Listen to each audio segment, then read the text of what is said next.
So it's rated E10 plus. Okay. For animated blood, fantasy violence, and suggestive themes. That's so funny. That's like, and not like thorough discussion of death.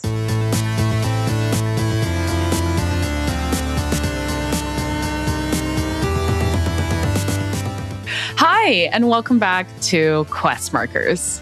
On this show, we talk about video games and the stories they tell with a big focus on narrative. Welcome to part 2 of our 1-year anniversary episode with Kinsey, where we are continuing the conversation on The Legend of Zelda: Majora's Mask. Spoiler warning, as always, we will be spoiling the entirety of both Majora's Mask and Ocarina of Time. And once again, a special disclaimer for this episode: Majora's Mask is a dark game that explores deep themes surrounding what can be interpreted as grief, trauma, death, and existentialism. We are not mental health care professionals. We're simply here to talk about a video game that we love, so if this episode isn't for you, please take care of yourself and do what's best for you, even if it means not listening to this episode. We've got plenty of others that you're welcome to check out, but above all, please prioritize yourself. We are continuing the conversation from last time, so if you haven't checked out part 1, please do start there. I'm going to wrap this intro up and get right into it. Thank you again for being here, and let's continue the conversation on Majora's Mask with the inimitable Kinsey.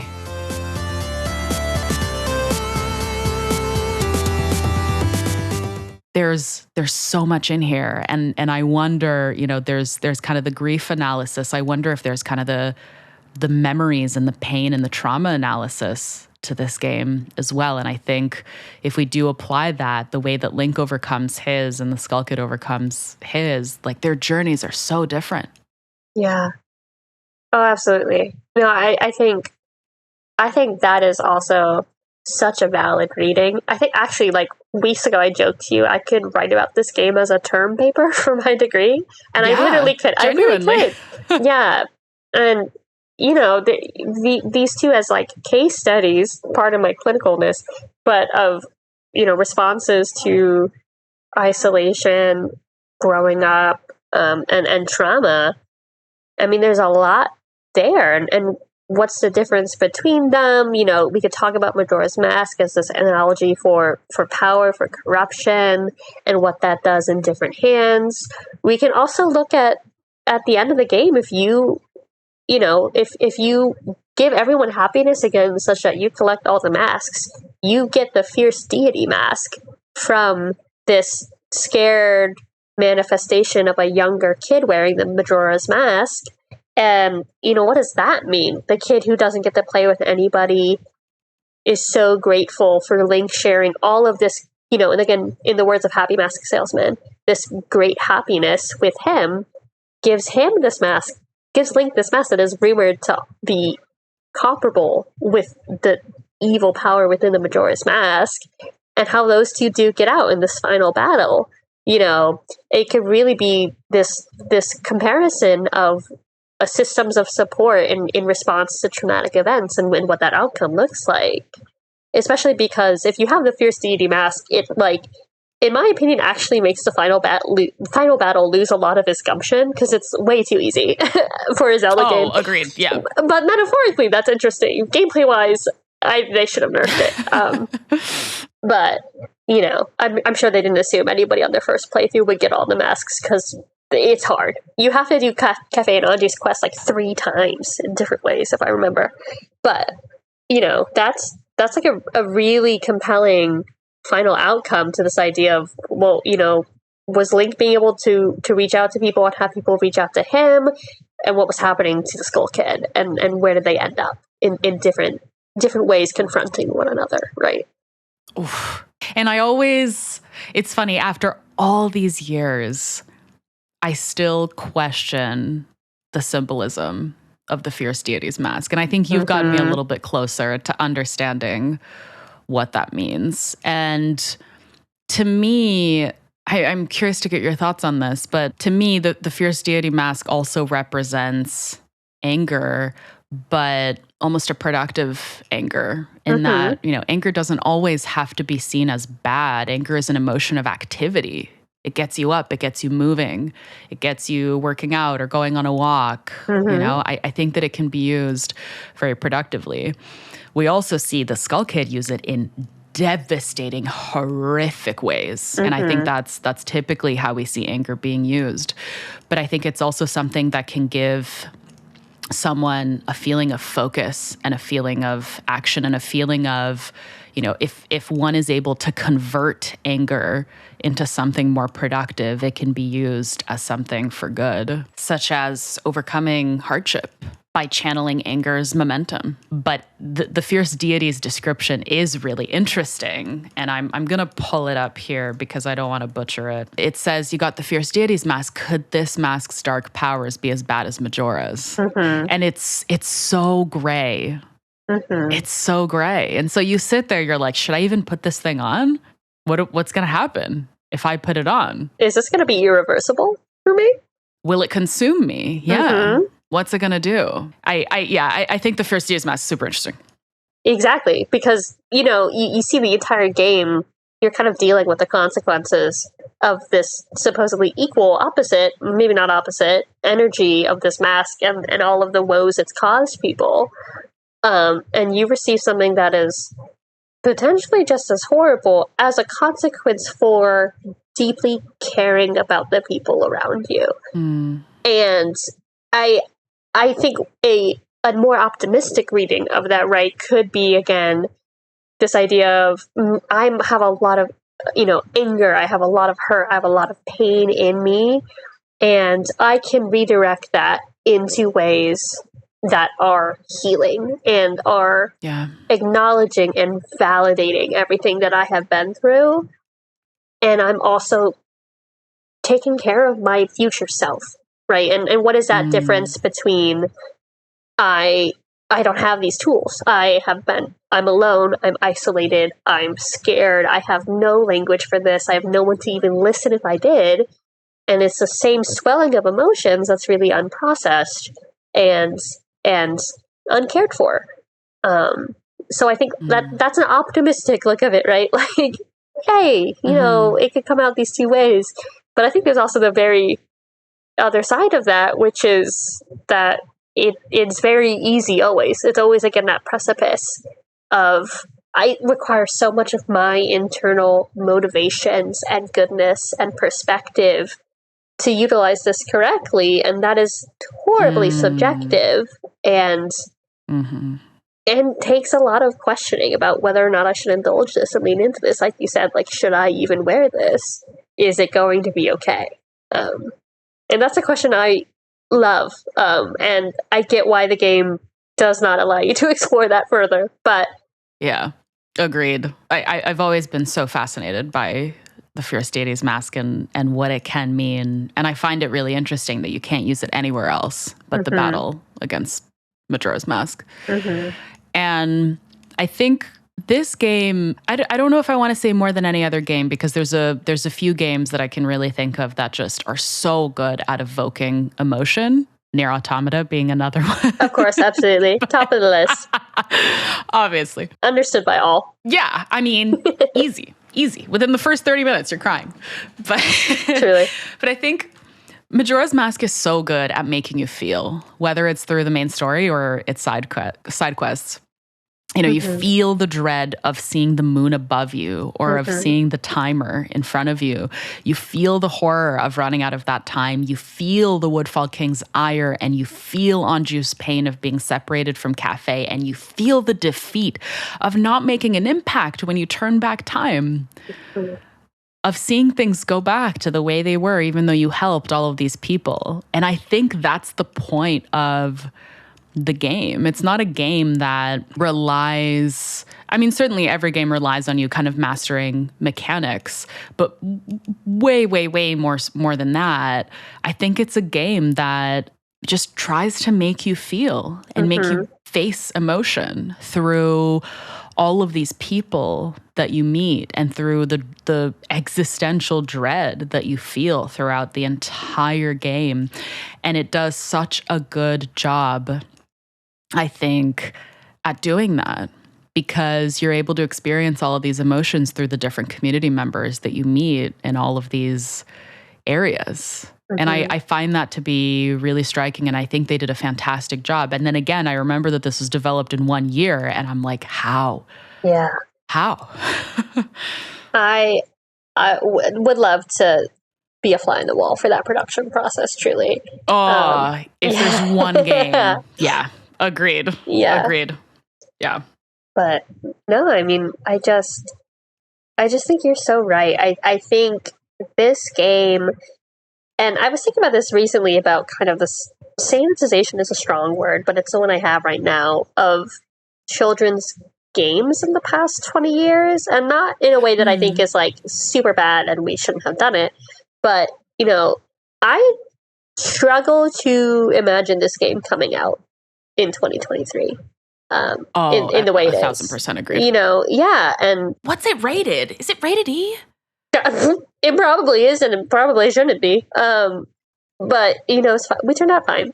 It's fine. Yeah. But, you know, yeah, like this game is so hands-on with so many things that are hard for adults to grapple with. But I almost think that's part of the beauty of why you said, again, like why people keep coming back to it, and it's you know, longevity, is because I think the game is set up really well to show death at whatever the age you are as a player in a way that makes sense to you. Because, you know, when I was a kid, I knew things were wrong, right? In the same way, like, oh, I have to help things. But I don't think I really understood, like, what happened to Romani if you don't stop the alien invasion? You know, that's horrifying. Like, we don't know what happens to her, and she doesn't know what happens to her, but she'll never be able to communicate it, is how the game positions it. But as a kid, I just knew, oh, aliens, that was bad. That something bad happened here, and I gotta help her. I can't let that happen again. And I think it's really well designed as a game in that way of you can understand the consequences without fully knowing the nuances. So when you come back to it, it builds on itself, as opposed to feeling like, whoa, this is so different than what I remember. Because I remember the game being dark. It was just dark in the way that I understood darkness as a child. And then that's only grown. Could not agree more. So it's rated E10+. Okay. For animated blood, fantasy violence, and suggestive themes. That's so funny. That's like, and not like thorough discussion of death. Like, that's so funny. Yeah. No, it's not even rated T. Yeah. Yeah, that's a bit surprising, but I suppose, yeah, for the time, right? Like 3D games were still very, very, very new, and I think it was just seen as an extension of Ocarina of Time, of this like big fantasy story. And to your point, I mean, I've certainly gotten a deeper understanding of the game when I replayed it as an adult. I want to replay it in a couple of years as well, because I really think it's the gift that keeps on giving. Of like, I'm sure I'm going to catch more things as I age and as I grow older, and as I have a deeper understanding of life, to be able to go back and to really savor in what you first said, which is these like precious moments. Even if it's the most, you know, the smallest side quest that perhaps in the grand scheme of things is not going to have, you know, a massive effect on whether the moon falls or not. And I think you gave the perfect one, the one where you get the bunny hood and you help the little chicks become cuckoos. It's such a perfect example of a quest where, yeah, like there's not a huge consequence. I mean, I love the bunny hood, don't get me wrong, but very useful. It is one of those quests. Yeah, it is one of those quests of, yeah, I'm going to sit with you, and yeah, I'll sit here and play some music. And it's so, you know, I don't really want to say inconsequential, but it's so small compared to going and saving the giants and having the giants hold the moon so that it doesn't fall. But despite it being this really small moment, I think that it is just as powerful in its storytelling and beautiful in its storytelling, because you can look at that from the point of view of Link's sheer presence and just being there to listen. Yeah. Was able to help these animals grow up and to give some peace to, I think he was a farmer. And And I think you can also look at it through the lens of music is really healing. Absolutely. The Song of Healing, to your point, is like a core mechanic. And I think you had in your notes, let me look at this. It's called the Song of Healing, not the Song of Evil Magic Removal, not the Song of Begone Curse, the Song of Healing. And I laughed so hard. I love your notes so much. Yeah. No, it's true, and the early Zelda games especially were all about music and its power.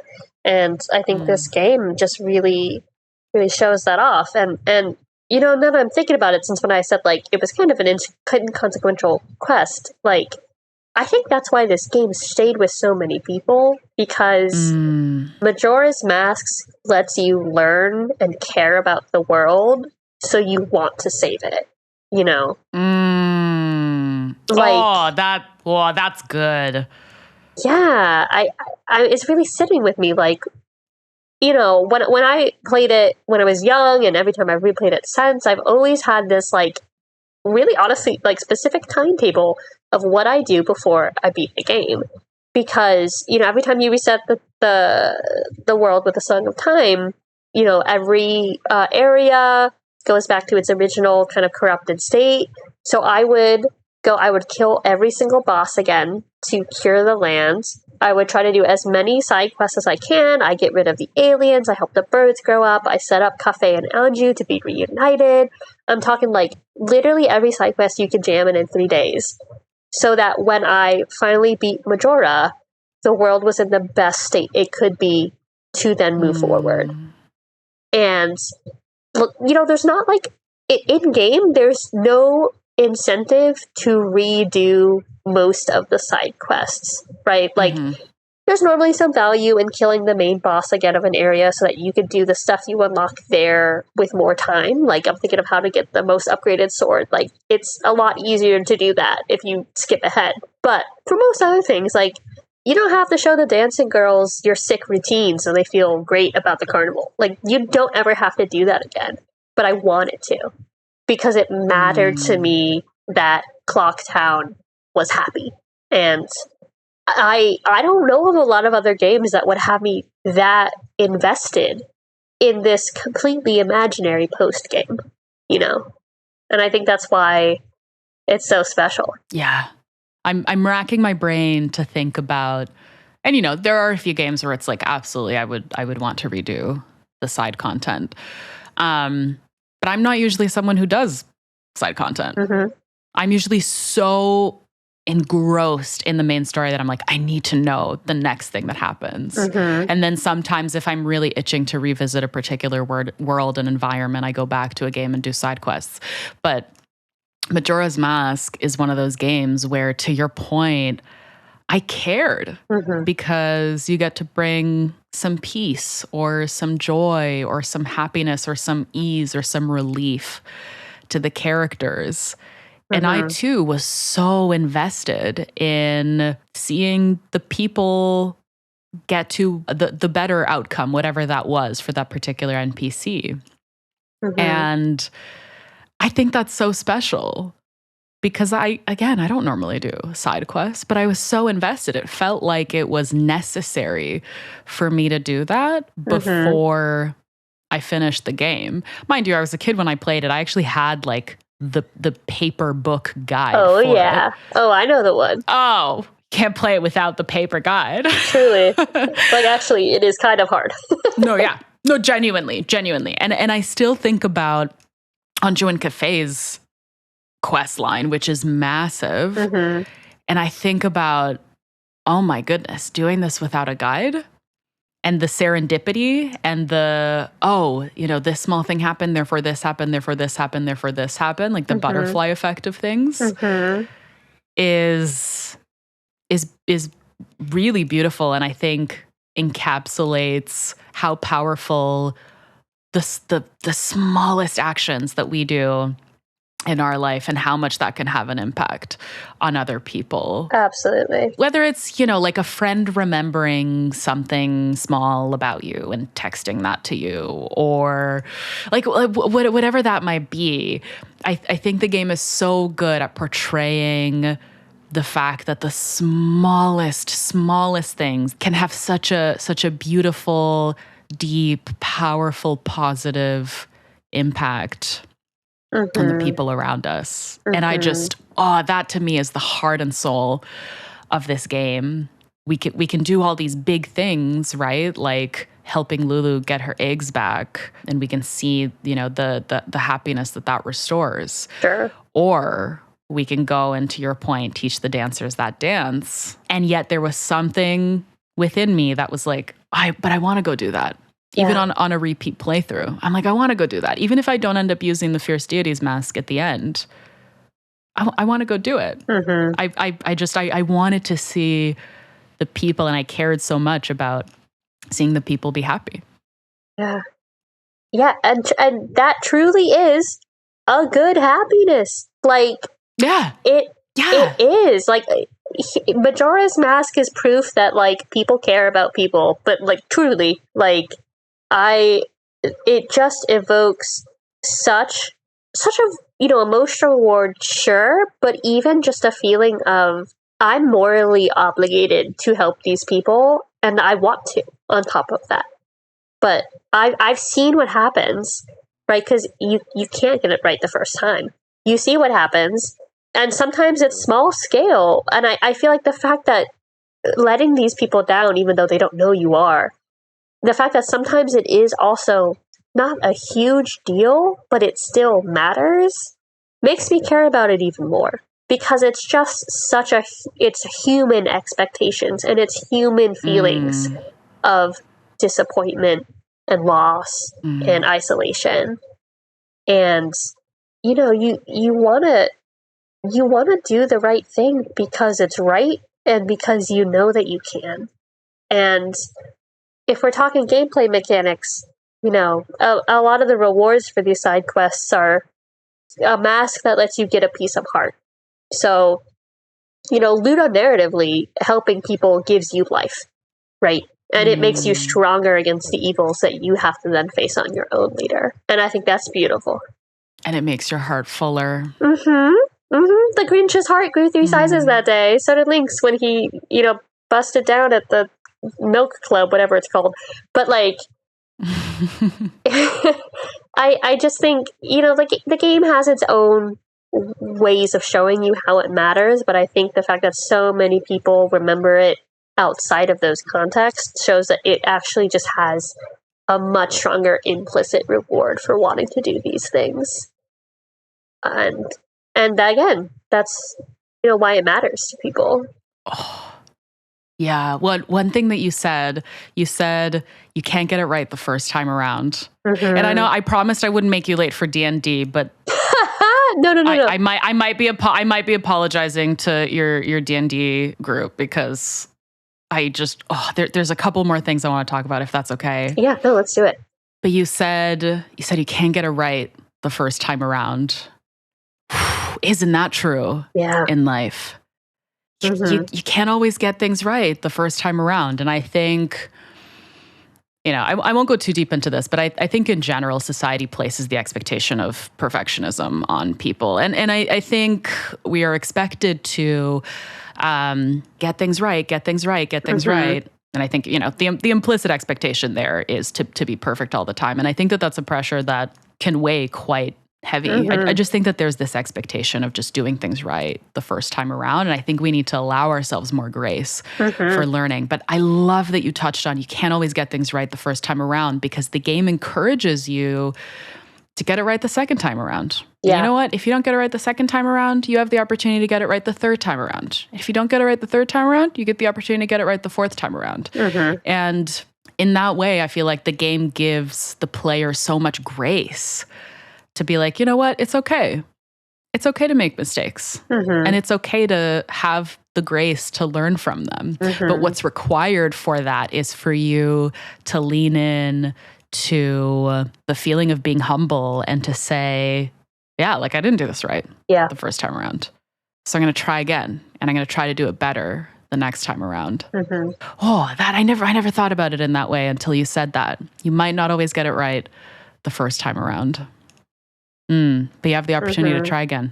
And yeah, and I hadn't even fully thought of it like that either. But that's, if we're gonna bring this idea back to, this is Link processing grief, processing death, processing his trauma.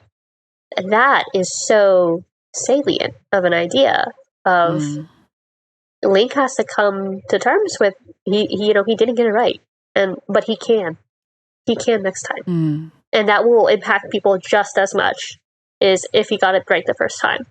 Like, there's no law of diminishing returns when it comes to like love, and caring. That matters. It matters now. It matters 10 times some. And there's definitely kind of what we were talking also about, agency versus being passive, and this idea of, well, I'm going to try, to get it right many, many times, and how that can almost veer into overthinking so much that you loop around to, I'm overwhelmed, I can't do anything.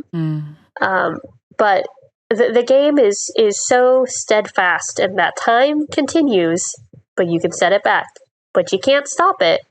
You have to adapt to it, and you have to move with it, but you can learn, and you can do what you want to do, and you can achieve what you're hoping to achieve. But it is a certain amount of submitting to the world around you, and also finding your place within it, that is required to get anything done. Oof. Yes. And going back to something that I wrote in our notes, is Link a prisoner to the cycle that he's in? What is the cycle? Is it a cycle of grief? But I also think that can be applied to having the courage and the wherewithal to just try again within a feedback loop. To just say, you know what, I've reflected on this. I maybe didn't do the best job that I could have. I'm going to do better next time. I think that's so poignant, and also goes back to what you were initially talking about way at the beginning of like the agency that we have in our lives. And I think that relates to community so much. Of when we take agency, it's typically with other people. It's typically to have shared experiences with other people. And yeah, sometimes we mess up, but we have the opportunity to try again and to apologize and to do better next time, as opposed to sitting in it and sitting in the grief and sitting in the heaviness of it. Oh, I love this game so much. I do too. What do you think is symbolic about the time loop? I just like, I want to pull out the word that you also said, like a Legend of Zelda buzzword. You said that it takes courage to try again and to recognize your flaws and have humility. And that's Link's whole thing. Like, literally divinely given to him courage. And if we're meant to think of Link as this piece that finally brings people something they were all missing, and it is his courage in the sense of listening, in the sense of getting it wrong and trying it again, because it matters to get it right eventually. And that's what helps so many people. I think that's such a lovely, different reading of The Legend of Zelda's kind of prototypical idea of the hero is courageous, and what that might look like in chivalrous stories, and how courage can manifest in a lot of other ways that aren't slaying the monster, and how we bring that into our lives when our monsters are metaphorical. Yeah, how that even plays into this is I'm making a turn. I hope you come with me. But no, I am in the passenger seat. I brought the snacks. Like, I love that. I'm in this with you. You are watching the GPS, and we're getting to where we need to go. But I took a turn off, and you're gonna let me. So yep, I'm recalibrating Google Maps to make sure that you get to D&D on time. But I'm here with you. I'm doing my best. But Link originally also conceptualized as this very androgynous character, and in Ocarina of Time goes on this journey that follows maybe more masculine ideals of heroism, and then the follow-up journey that he has to go on in Majora's Mask. I think you can make an argument of a lot more feminine ideas of heroism. And while a lot of it still carries on, and also I don't like the gender binary, but in this moment I'm looking at strengths, right, of within it. Yeah. But, you know, this idea of he has equal amounts of courage in things that we as society call feminine, as in terms of, you know, interpersonal relationships, listening, nurturing, caring, healing, a lot of these like really strong active verbs that are often dismissed as weak. And how that is another equal important side of him being a paragon of courage. I think that's very compelling. I never thought about it in that way. I didn't either. I have always, ever since I was a kid, I have always loved the fact that Link is such an androgynous character. And still to this day, I think they've leaned into it way more now with Breath of the Kingdom and Tears of the Breath of the Kingdom and Tears of the Wild. Tears of the Wild. Breath of the Wild and Tears of the Kingdom. They've really leaned into it. And I love that so much. I never thought about looking at Ocarina of Time and Majora's Mask in that way. It's such a different way of bringing healing to communities in Ocarina of Time and as compared to Majora's Mask. Oh, I never thought about it that way. But yeah, I'm on the detour with you. I'm fully bought into the detour. Okay, great. We'll stop at a 7-Eleven and get some snacks, and we'll get back on the way soon. Perfect. But yeah, that just so it really good. struck me as just all the ways courage manifests and what Link represents in so many different contexts. There you go. That's another chapter on my term paper / book on Majora's Mask right there. I love it. You'll be a co-author. I need this to be published. I don't even want co-author credits. I really want you to write this paper now. Well, I'm going to give it to you anyway, whether you want it or not. Thank you. That's very good. Oh my gosh. Wow, Kinsey.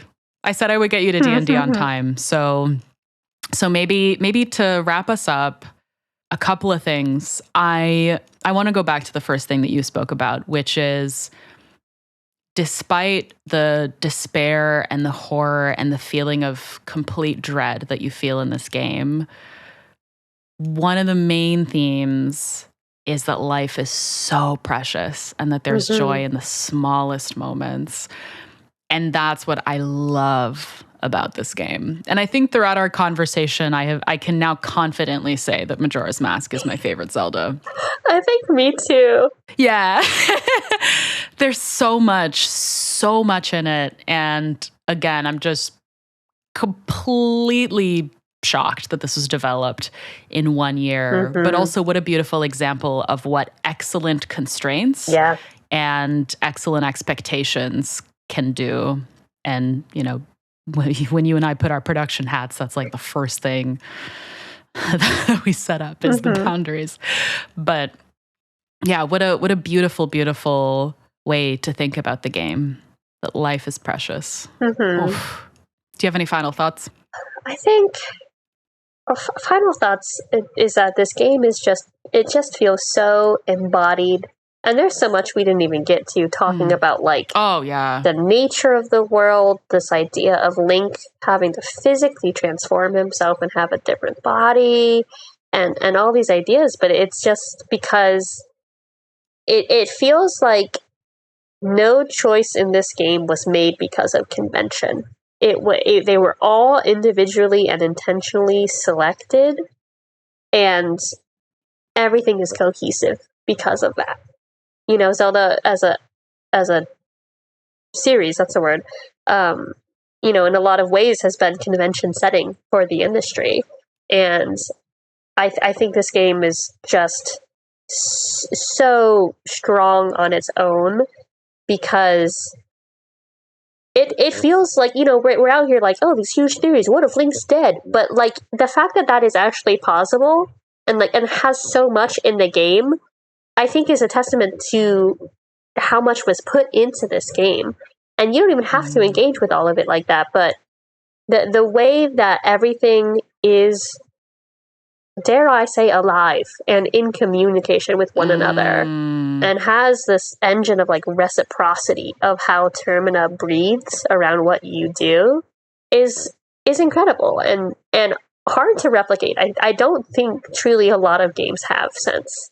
And maybe, again, to the credit, is because they had 1 year and they set out to do it and they couldn't question themselves. And that brought us to this. Who knows? But beautifully said. It's a game I think I'll always be coming back to. Yeah.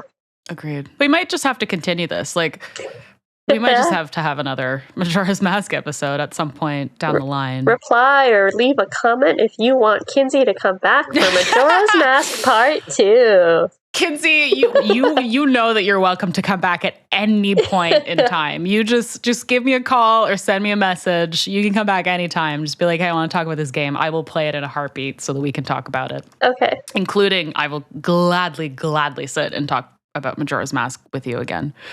I truly mean that. That offer is always open.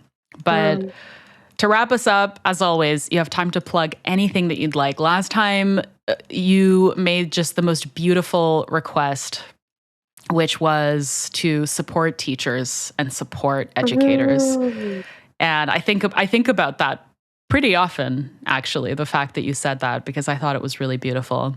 But the floor is yours, whatever you'd like to talk about, my friend. Oh, I love that. Shout out to past me. Now I'm like, how do I top that? But yeah, I don't. That's so funny. I don't know if I need to top it. What I will say, and I guess something newer that I've gotten really excited about that I'll share with you all, is to really truly look into what sort of community gardens might be around you, or look into starting one of your own by talking to whatever your like most local form of government is. There's like a lot of really exciting research about how involvement with gardening in a space close to your home is good for your health, physically, mentally, is good for everyone's development, literally like good for the air, and also is just like fun. And I think really valuable to know how food or any kind of plant works and how to nurture life while it nurtures you back. So I'll give that to you.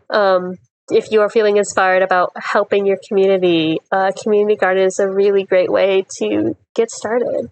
And like it's free. So I hope that's a pretty low barrier of entry for a lot of folks. Beautiful. Beautifully said. Thanks, Marina. Oh, Kinsey, thank you so much. Thank you. My heart is full after having this conversation. Mine too. I got a piece of heart, if not a full heart container from this. I got a full heart container from this, maybe 2. Oh, wow. Thank you so much. Thank you so much for your time and for sharing your thoughts on this game. And thanks so much for driving. It was a pleasure to have this steering wheel, whatever it's called, in front of me, and just being able to comment on the beautiful things that we drove past together. I love being on the show, so thank you for having me. Please come back anytime. Anytime. Okay. Thank you, Kinsey. Thanks. Bye, everyone. Thank you so much for being here and for listening. Whether you've been with us from the beginning or you're a new listener, thank you for celebrating Questmarker's 1-year anniversary with us. Let us know what you thought about a 2-part episode. Do you prefer a single longer one? Do you prefer multiple shorter ones on the same game? Let us know. Socials, as always, will be in the description. If you're not subscribed or following along, feel free if you want to check out future episodes. Thanks again, and see you next time. Take care.